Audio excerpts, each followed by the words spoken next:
તો આ તરફ હવે વાત કરીએ આપણે સુરતની, તો સુરતના નાસિર નગરમાં થયેલા વિવાદાસ્પદ ડિમોલિશન મામલે હવે અસરગ્રસ્ત લોકો રસ્તા પર ઉતર્યા છે। પોતાના પર થયેલા અન્યાય સામે અવાજ ઉઠાવવા નાસિર નગરના રહેવાસીઓ સુરત મહાનગરપાલિકાની મુખ્ય કચેરી તાપી ભવન ખાતે પહોંચ્યા હતા અને ન્યાયની માંગ કરી હતી। સુરતના વેડ દરવાજા નજીક આવેલા નાસિર નગરમાં ગત 29 અને 30 મે દરમિયાન કરવામાં આવેલી ડિમોલિશનની કાર્યવાહી હજુ પણ ચર્ચાના કેન્દ્રમાં છે।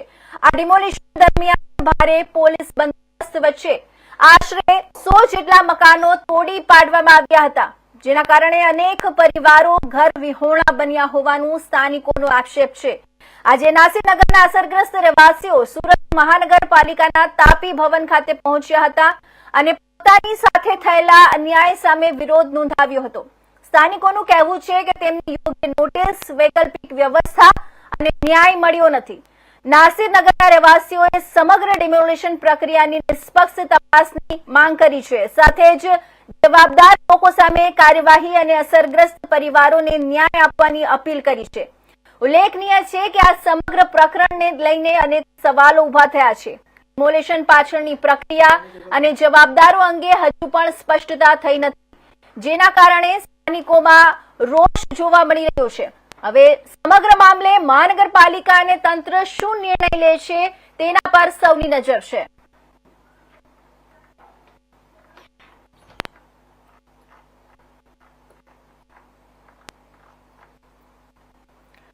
તો આ તરફ સુરતના નાસિરનગરમાં થયેલા વિવાદાસ્પદ ડિમોલિશન મામલે હવે અસરગ્રસ્ત લોકો રસ્તા રહ્યા છે। પોતાના પર થયેલા ન્યાય સામે અવાજ ઉઠાવવા નાસિરનગરના રહેવાસીઓ સુરત મહાનગરપાલિકાની મુખ્ય કચેરી તાપી ભવન ખાતે પહોંચ્યા હતા અને ન્યાયની માંગ કરી હતી।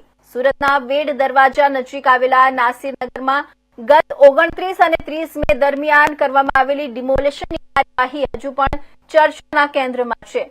આ ડિમોલિશન દરમિયાન ભારે પોલીસ બંદોબસ્ત વચ્ચે આશરે 100 જેટલા મકાનો તોડી પાડવામાં આવ્યા હતા, જેના કારણે અનેક પરિવારો ઘર વિહોણા બન્યા હોવાનું સ્થાનિકોનો આક્ષેપ છે।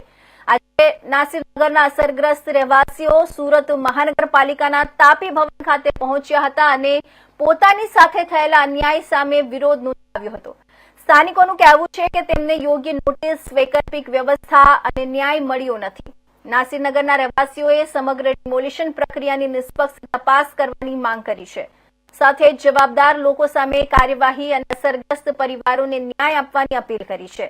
ઉલ્લેખનીય છે કે આ સમગ્ર પ્રકરણને લઈને અનેક સવાલો ઉભા થયા છે। ડિમોલિશન પાછળની પ્રક્રિયા અને જવાબદારો અંગે હજુ પણ સ્પષ્ટતા થઈ નથી, જેના કારણે સ્થાનિકોમાં રોષ જોવા મળી રહ્યો છે।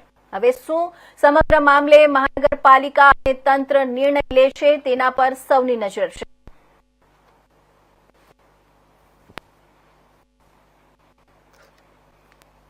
गरीबों के हक के लिए આ જંગલ રાજ ચાલી રહ્યું છે। ભારતના બંધારણની અંદર તાત્કાલિક ન્યાય થાય છે।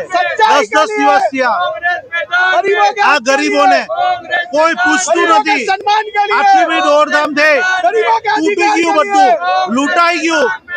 આ લોકો યુનિફોર્મ પહેરીને હથિયાર, મશીન બધું લઈને આ લોકોને લૂંટી લીધા, પણ આજ દિન સુધી એની કોઈ કાર્યવાહી કરવામાં નથી આવી।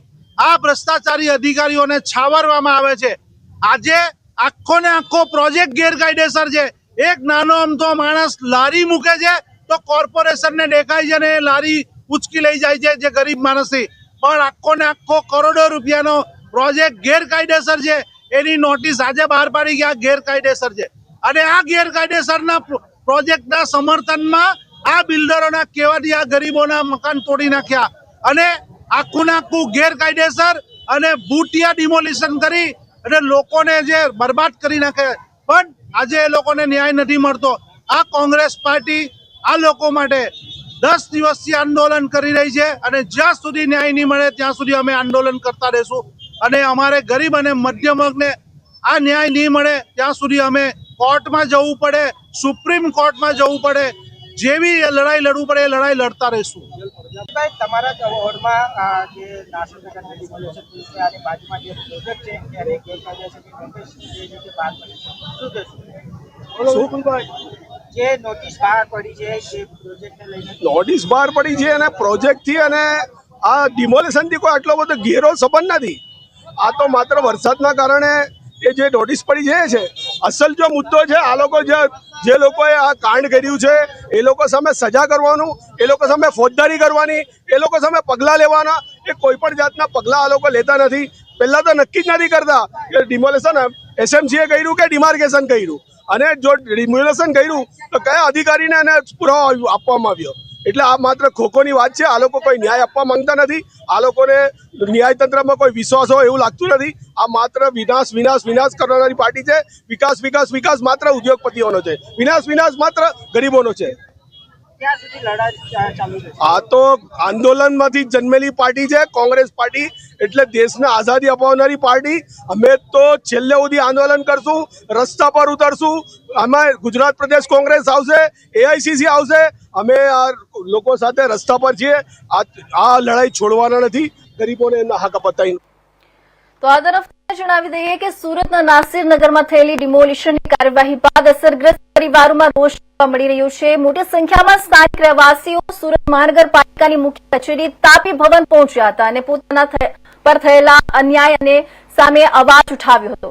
સ્થાનિકોનો હવે આક્ષેપ છે કે તેમને પૂરતી નોટિસ, વૈકલ્પિક વ્યવસ્થા કે યોગ્ય ન્યાય મળ્યો નથી.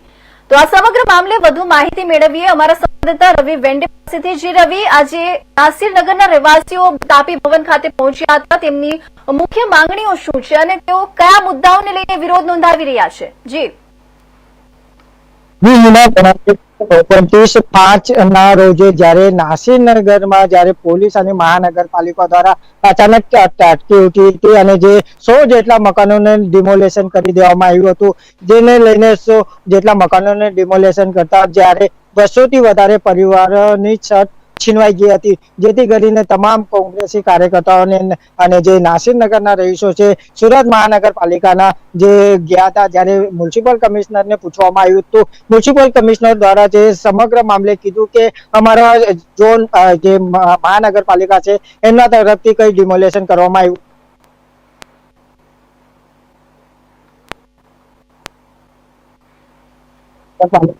જે સેન્ટ્રલ ઝોન છે, સેન્ટ્રલ ઝોનના જે કાર્યપાલક જેના છે ત્યાં ઉપસ્થિત છે. એસઓજી ના ડીસીપી નિકુમ, જે એસઓજી ના સ્પેશિયલ બ્રાન્ચના ઓફિસર છે એ ઉપસ્થિત છે. સમગ્ર મામલે જ્યારે ફર્સ્ટ સામે આવ્યું છે કે આ ભૂતિયા ડિમોલેશન કોઈ નહીં પણ સુરત મહાનગરપાલિકા એક મોટો પ્રશ્ન થઈ રહ્યો છે. જ્યારે સમગ્ર મામલે જે બાજુમાં જે પ્રોજેક્ટ ચાલી રહ્યો છે આ પ્રોજેક્ટ દ્વારા આ ડિમોલેશન ને કરવામાં આવ્યું એવું લાગી રહ્યું છે, જેથી કરીને તમામ ત્યારે રહીશો અને કોંગ્રેસ કાર્યકર્તાઓ ગઈકાલે જે ટ્રાફિક ખાતે કમિશનરને મળવા માટે ગયા હતા. જ્યારે કમિશનરે જે છટકબારી કરી હતી ત્યાર પછી છટકબારી જ્યારે સ્થાનિક રહીશો દ્વારા અને કોંગ્રેસના કાર્યકર્તા જે કમિશનરના ઘરે બંગલે પહોંચ્યા હતા, ત્યારે એ લોકોએ કમિશનરને મળવાની જે પરવાનગી માંગી હતી, પણ એ લોકોને પરવાનગી નહીં, પણ પોલીસ દ્વારા એમને અટકાયત કરવામાં આવી હતી. સમગ્ર મામલે જોવા જઈએ કે આ 100 જેટલા મકાનો ડિમોલેશન કરી દેતા, જે 200 જેટલા પરિવારો અત્યારે દીવાના થઈ ગયા છે. જ્યારે જે ન્યાયની પુકાર લગાવી રહ્યા છે, અમને ઘર ને બદલે ઘર વધારે.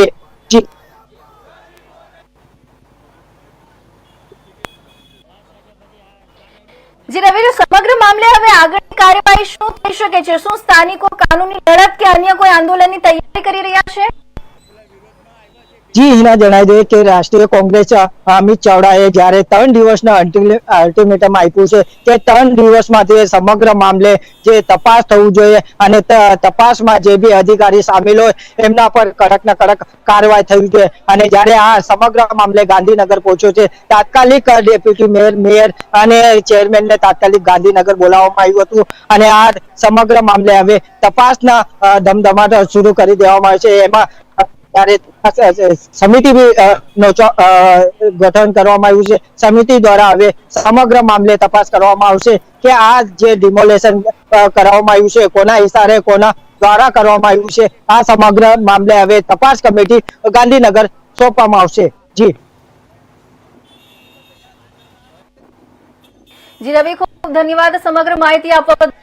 હવે સમાચારમાં આપણે આગળ વધીએ અને વાત કરીએ સાબરકાંઠાની. તો સાબરકાંઠાના